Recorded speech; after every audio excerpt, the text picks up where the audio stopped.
Bugün Azerbaycan'ın kahraman şehitlerinden biri, fəxarət duyduğumuz igidimiz Aslanov Royal Elzaroğlu'nun Mevlud günü, doğum günüdür ve ben ürəkdən təbrik edərək alışlarımızla şehidimizin, kahramanımızın valideynlerini davet ediyorum böyük memnuniyetle. Koyan igidlerin, əskerlerin, gazilerin, fatihlerin, şehitlerin gayretine kurban olun. Bütün her bir asker milletinden ilham aldı. Bütün millet devletinden ilham aldı. Bu milletin ilham aldığı rehberinin hikmetine kurban olun.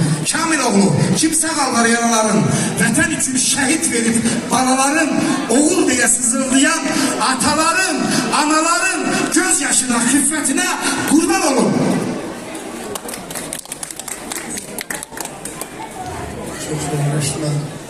Çok sağ olun.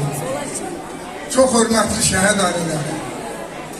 Çok əziz olan, hürmetli olan şehit aileleri. Her birinizi salamıyla. Görün ne güzel tesadüf. Bugünleri benim şehit Royal balamın anadan olan günüdür. Ve o kadar güzel şehit, o kadar değerlidir ki, o kadar ne diyeyim, düzdür şehitdir. Bəxti benim balamın güzel. Çünkü 2 il bundan qabaq bu günler həmin bu gündə Royalın ad günündə Azərbaycan İdman Nazirliğinin əməkdaşları iştirak elədi. Adil Əliyevin, ben buradan salamlayıram Adil müəllimə.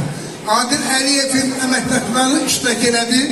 Bu gündə Azərbaycanın bütün bölgelerinden olan şehit aileleri benim balamın doğum gününde iştirak edeyim. Ben her birinizden fəxr edirəm. O cümleden balamla, oğlumla fəxr edirəm. En birinci şehidimiz Polat Həşimov bugünlerde anası bile gelmeliydi, gelmedi. Əfsunlar olsun deyirlər ki, bir balaca səhətində problem var. Allah şəfa versin anamıza. Ve deyirəm ki, əziz şəhid ailələri, siz fəxr edin ki, həm bizim gözəl devletimiz var. Bizim ali başkomandamız Cənab İlham Əliyev var. O bizim başımızın üstə. Biz şəhid ailələri Cənab Prezidentin arkasındayız. Eşq olsun Cənab Prezidentimizə və hər birinizə eşq olsun. Hər birinizi bağlı basıb öpürəm.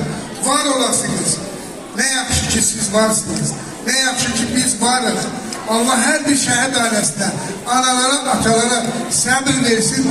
O cümleden bunlara da bulacağım. Çünkü ben bugünleri çok görüyorum.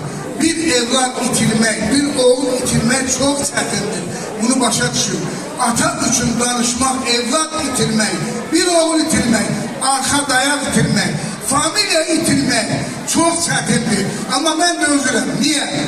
Niye de özürüm? Benim evladım vatan için, devlet için, prezident için, halk için şehit olur. Var olasınız. Ali Başkomandanımız var olsun. Sizler var olasınız. Çok sağ olun.